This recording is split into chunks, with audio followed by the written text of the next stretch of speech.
তো আজকের প্রথম প্রশ্ন দেখো, ডক্টর শ্যামাপ্রসাদ মুখার্জির 125তম জন্মবার্ষিকীর স্মরণে পশ্চিমবঙ্গ সরকার কোন দিনটিকে রাজ্য সাধারণ ছুটি হিসাবে ঘোষণা করা হয়েছে? সঠিক উত্তর অপশান বি, 6ই জুলাই। তো দেখো, ডক্টর শ্যামাপ্রসাদ মুখার্জির 125তম জন্মবার্ষিকীর স্মরণে পশ্চিমবঙ্গ সরকার 6ই জুলাই দিনটিকে রাজ্যের সাধারণ ছুটি হিসাবে ঘোষণা করেছে।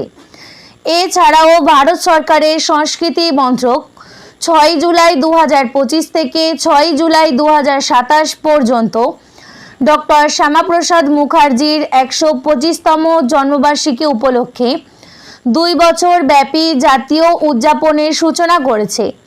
তো এই উপলক্ষে বিশেষ স্মারক মুদ্রা এবং ডাকটিকিট প্রকাশ করা হয়েছে। তো বন্ধুরা, এবারে আমরা জেনে নিই ডক্টর শ্যামাপ্রসাদ মুখার্জি সম্পর্কে কিছু গুরুত্বপূর্ণ তথ্য। তো ডক্টর শ্যামাপ্রসাদ মুখার্জি, যিনি 1901 সালে 6ই জুলাই জন্মগ্রহণ করেন, মাত্র 33 বছর বয়সে তিনি কলকাতা বিশ্ববিদ্যালয়ের কনিষ্ঠতম উপাচার্য হিসাবে দায়িত্ব পালন করেছেন। কে? ডক্টর শ্যামাপ্রসাদ মুখার্জি। 1947 সালে স্বাধীনতার পর জওহরলাল নেহরুর অন্তর্বর্তীকালীন ক্যাবিনেটে তিনি ভারতের প্রথম শিল্প ও সরবরাহ মন্ত্রী হিসাবে নিযুক্ত হন। এছাড়াও দেখো, 1950 সালে ভারত ও পাকিস্তানের মধ্যেকার বিতর্কিত নেহরু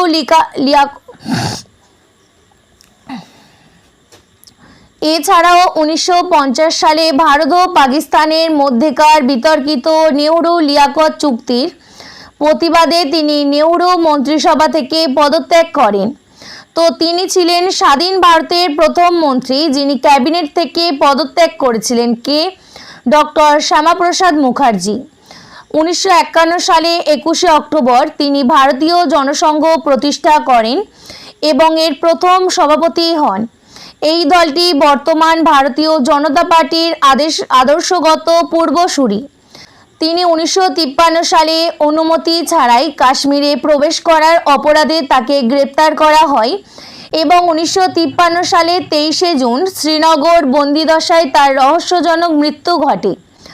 তো বন্ধুরা, ডক্টর শ্যামাপ্রসাদ মুখার্জির 125তম জন্মবার্ষিকীর স্মরণে পশ্চিমবঙ্গ সরকার 6ই জুলাই দিনটিকে রাজ্যের সাধারণ ছুটি হিসাবে ঘোষণা করেছে।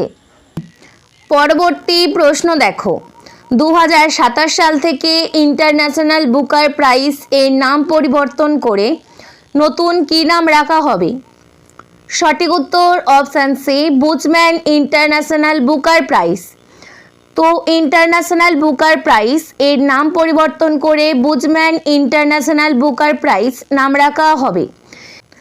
এই পরিবর্তনটি এই কারণে করা হচ্ছে কারণ বুকম্যান ফিলান্থ্রোপিজ 2027 থেকে 2036 সাল পর্যন্ত 10 বছর এই পুরস্কারটিকে আর্থিক সহায়তা দেওয়ার চুক্তি করেছে। তো 2027 থেকে পুরস্কার মূল্য বাড়িয়ে 1 কোটি অর্থাৎ প্রায় 1.28 কোটি টাকা করা হবে। এই সংস্থাটি শিক্ষা, সাহিত্য, সংস্কৃতি এবং মাতৃ ও নবজাতক শিশুদের স্বাস্থ্য ক্ষেত্রে কাজ করে। এর সাথে সাথে দেখে নাও, এটি অর্থাৎ ইন্টারন্যাশনাল বুকার প্রাইজ এর আগে অর্থাৎ 2005 সালে এটি ম্যান বুকার ইন্টারন্যাশনাল প্রাইজ নামে শুরু হয়েছিল। পরবর্তী অর্থাৎ 2019 সালে এর নাম পরিবর্তন করে ইন্টারন্যাশনাল বুকার প্রাইজ করা হয় এবং সম্প্রতি অর্থাৎ 2027 সালে এর নতুন নাম হবে বুচম্যান ইন্টারন্যাশনাল বুকার প্রাইজ। দিকে বিক্রম সারাভাই স্পেস সেন্টার এর নতুন অধিকর্তা বা পরিচালক হয়েছেন। সঠিক উত্তর হয়ে যাবে option B, doctor U P Rajeev. তো ডক্টর ইউপি রাজীবকে তিরুবনন্তপুরমের বিক্রম সারাভাই স্পেস সেন্টার এর নতুন নির্দেশক হিসাবে নিযুক্ত করা হয়েছে। তো এটি ইন্ডিয়ান স্পেস রিসার্চ অর্গানাইজেশন অর্থাৎ ইসরো এর একটি অন্যতম প্রধান কেন্দ্র। তো যেটা প্রতিষ্ঠিত হয়েছিল 1963 সালে Thumba Equatorial rocket launching station হিসাবে যাত্রা শুরু করেছিল। তো এর নামকরণ করা হয়েছিল অর্থাৎ ভারতীয় মহাকাশ কর্মসূচির জনক ডক্টর বিক্রম সারাভাই এর আকস্মিক প্রাণয়নের পর 1972 সালে তার সম্মানে এই কেন্দ্রের পরিবর্তন করে বিক্রম সারাভাই স্পেস সেন্টার রাখা হয়। তো সম্প্রতি বিক্রম সারাভাই স্পেস সেন্টার এর নতুন ডিরেক্টর বা পরিচালক হয়েছেন ইউপি রাজীব। পরবর্তী প্রশ্ন দেখো, সাম্প্রতিক রিপোর্ট অনুযায়ী 2026 সালে কোন দেশের বৈদেশিক মুদ্রা বা ফরেক্স রিজার্ভ সবচেয়ে বেশি রয়েছে? সঠিক উত্তর হয়ে যাবে অপশান সি, চীন। 2026 সালে সাম্প্রতিক রিপোর্ট অনুযায়ী বিশ্বের মধ্যে সর্বোচ্চ বৈদেশিক মুদ্রা বা ফরেক্স রিজার্ভ রয়েছে চীনের। বর্তমানে চীনের ফরেক্স রিজার্ভের পরিমাণ প্রায় 3.41 ট্রিলিয়ন মার্কিন ডলার। তো দ্বিতীয় স্থানে রয়েছে জাপান, বৈদেশিক মুদ্রার পরিমাণ 1.26 ট্রিলিয়ন ডলার, এবং ভারত রয়েছে পঞ্চম স্থানে। তো প্রথম স্থানে রয়েছে চীন, দ্বিতীয় স্থানে রয়েছে জাপান, যেখানে ভারতের স্থান পঞ্চম। বর্তমানে বৈদেশিক মুদ্রার পরিমাণ 545 থেকে 701 বিলিয়ন ডলার। পরবর্তী প্রশ্ন দেখো, সম্প্রতি জেইমে দে লা এক্সপ্রিয়েলা কোন দেশের রাষ্ট্রপতি নির্বাচনে জয়ী হয়েছেন? সঠিক উত্তর অপশান এ, কলম্বিয়া। সম্প্রতি ডানপন্থী নেতা এবং বিশিষ্ট আইনজীবী দে লা এক্সপ্রিয়েলা দক্ষিণ আমেরিকার দেশ কলম্বিয়ার রাষ্ট্রপতি নির্বাচনে জয়ী হয়েছেন। তো বন্ধুরা, দক্ষিণ আমেরিকা কলম্বিয়া, যার রাজধানী বোগোতা, মুদ্রা কলম্বিয়ান পেসো। তো সান্তা মার্তা জলবায়ু সম্মেলন 2026 এই কলম্বিয়া সান্তা মার্তায় অনুষ্ঠিত হয়েছে। তো কলম্বিয়া এবং নেদারল্যান্ডস যৌথভাবে এর আয়োজন করেছে। পরবর্তী প্রশ্ন দেখো, সম্প্রতি ভারতের 96তম দাবার গ্র্যান্ডমাস্টার কে হয়েছেন? সঠিক উত্তর হয়ে যাবে অপশান সি, এথান ভাচ। তো সম্প্রতি ভারতের 96তম গ্র্যান্ডমাস্টার হয়েছেন গোয়ার 14 বছর বয়সী দাবাড়ু এথান ভাচ। তো এর আগে অর্থাৎ 73তম গ্র্যান্ডমাস্টার হয়েছেন আরব ড্যাংলা। 94তম গ্র্যান্ডমাস্টার হয়েছেন মায়াঙ্ক চক্রবর্তী, যিনি উত্তর পূর্ব ভারত এবং আসাম থেকে প্রথম গ্র্যান্ডমাস্টার হয়েছেন। এবং 95তম গ্র্যান্ডমাস্টার হয়েছেন কলকাতার আরণ্যক ঘোষ। সম্প্রতি জুন 2026-এ ভারতের 96তম দাবার গ্র্যান্ডমাস্টার হয়েছেন গোয়ার 14 বছর বয়সী দাবাড়ু এথান ভাচ। তো পরবর্তী প্রশ্নে যাওয়ার আগে বলে দিই আমাদের চ্যানেল ওয়ানলাইনার এডুকেশন। তো এই চ্যানেলটিতে প্রতিদিন ডেলি কারেন্ট অ্যাফেয়ার্স নিয়ে আলোচনা করা হয়। এছাড়াও প্রতি রবিবার উইকলি কারেন্ট অ্যাফেয়ার্স এবং টপিক ওয়াইজ কারেন্ট অ্যাফেয়ার্স নিয়েও আলোচনা করা হয়। তো বন্ধুরা, তোমরা যারা আগামী দিনে আরআরবি গ্রুপ ডি এনটিপিসি এক্সামের প্রস্তুতি নিচ্ছ, তো তোমাদের জন্য কারেন্ট অ্যাফেয়ার্স খুবই গুরুত্বপূর্ণ একটি টপিক। আর তোমরা যারা এখনও আমাদের এই চ্যানেলটির সাথে যুক্ত হওনি, অবশ্যই গিয়ে যুক্ত হয়ে যাও কারেন্ট অ্যাফেয়ার্সের জন্য। তো আমরা জুন মাসের কারেন্ট অ্যাফেয়ার্সের প্রশ্নগুলি রিভিশন করার জন্য আমরা জুন মাসের সমস্ত প্রশ্নের পিডিএফ তৈরি করেছি। তো তোমরা যারা আমাদের এই জুন মাসের পিডিএফটি নিতে চাও, তোমরা আমাদের হোয়াটসঅ্যাপ গ্রুপের সাথে যুক্ত হয়ে যাও। এছাড়াও তোমরা আমাদের টেলিগ্রাম গ্রুপ ওয়ানলাইনার এডুকেশন অফিসিয়াল, তো তোমরা টেলিগ্রামে গিয়ে সার্চ করো এবং আমাদের টেলিগ্রাম গ্রুপের সাথে যুক্ত হয়ে যাও। তো আমরা জানুয়ারি থেকে জুন মাস পর্যন্ত শেষ 6 মাসের কারেন্ট অ্যাফেয়ার্সের পিডিএফ তৈরি করেছি। তো তোমরা যারা এই পিডিএফটি নিতে ইচ্ছুক, তো অবশ্যই তোমরা আমাদের টেলিগ্রাম গ্রুপের সাথে যুক্ত হয়ে যাও। পরবর্তী প্রশ্ন দেখো, সম্প্রতি ভারত গগন নেভিগেশন সিস্টেম ব্যবহার করে প্রথমবারের মতো ইন্ডিগোর একটি জেট বিমান কোথায় সফলভাবে ল্যান্ড করিয়েছে?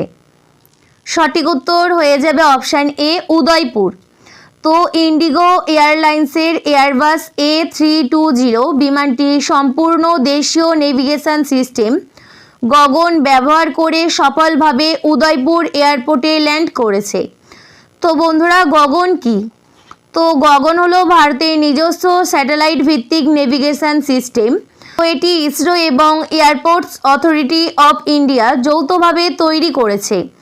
এটি নিজে কোনো জিপিএস নয়, বরং জিপিএস এর সিগন্যালকে আরও বেশি নির্ভুল করে তোলে। এর ফলে পাইলট বিমানের সঠিক অবস্থান জানতে পারেন। পরবর্তী দেখো, সম্প্রতি প্রকাশিত জাতিসংঘের এসডিজি সূচক 2026-এ ভারতের র্যাঙ্ক কত? সঠিক উত্তর হয়ে যাবে অপশান সি, 94তম।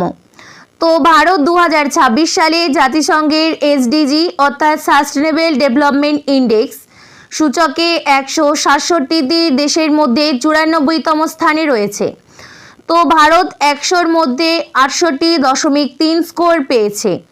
তো এছাড়াও দেখে নাও যে এই সূচকে প্রথম 3টি দেশ অর্থাৎ প্রথম স্থানে রয়েছে ফিনল্যান্ড, দ্বিতীয় স্থানে সুইডেন এবং তৃতীয় স্থানে রয়েছে ডেনমার্ক, যেখানে ভারতের স্থান 94তম। তো বন্ধুরা, এই সূচকটি প্রতি বছরই জাতিসংঘের সাস্টেনেবল ডেভেলপমেন্ট সলিউশন নেটওয়ার্ক কর্তৃক প্রকাশিত হয়। তো 2026-এ ভারতের স্থান 94তম। নেক্সট দেখো, সম্প্রতি 16তম ভারত জাপান বার্ষিক শীর্ষ সম্মেলন কোথায় আয়োজিত হয়েছে? সঠিক উত্তর হয়ে যাবে অপশান সি, নিউ দিল্লিতে। তো 16তম ভারত জাপান বার্ষিক শীর্ষ সম্মেলন, যেটা 1 থেকে 3 জুলাই 2026 পর্যন্ত নিউ দিল্লিতে অনুষ্ঠিত হয়েছে। এতে অংশ নেওয়ার জন্য জাপানের প্রথম মহিলা প্রধানমন্ত্রী সানাই তাকাইচি ভারতে এসেছিলেন। তো প্রধানমন্ত্রী হওয়ার পর এটি ছিল তার প্রথম আনুষ্ঠানিক ভারত সফর।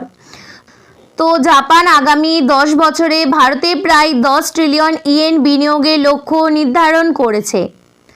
পরবর্তী প্রশ্ন দেখো, সম্প্রতি বাংলাদেশে মাংলা পোর্টের কাছে একটি অর্থনৈতিক অঞ্চল গড়ে তোলার জন্য কার সাথে চুক্তি স্বাক্ষর করেছে? সঠিক উত্তর হয়ে যাবে অপশান বি, চীন। সম্প্রতি বাংলাদেশ সরকার চীনের একটি সরকারি কোম্পানির সাথে মোংলা বন্দরের কাছে একটি স্পেশাল ইকোনমিক জোন তৈরি করার চুক্তি স্বাক্ষর করেছে। তো এটি এসইজেড মোংলা বন্দরের কাছে প্রায় 110 একর জমির উপর তৈরি করা হবে। তো মোংলা বন্দর বাংলাদেশের দ্বিতীয় বৃহত্তম সমুদ্র বন্দর। তো এটি গড়ে তোলার জন্য চীনের সাথে চুক্তি স্বাক্ষর করেছে।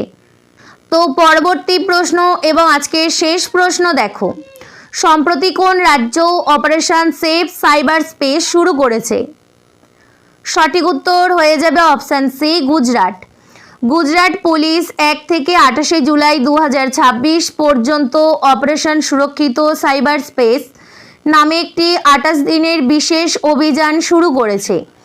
তো এই অভিযানের মূল উদ্দেশ্য হলো নারী ও শিশুদের অনলাইনে হওয়া অপরাধ থেকে সুরক্ষিত রাখা, মানুষকে ইন্টারনেটের নিরাপদ এবং দায়িত্বশীল ব্যবহার শেখানো এবং পরবর্তী রয়েছে সাইবার অপরাধ ঘটার আগেই মানুষকে সচেতন করা বা প্রতিরোধ করা।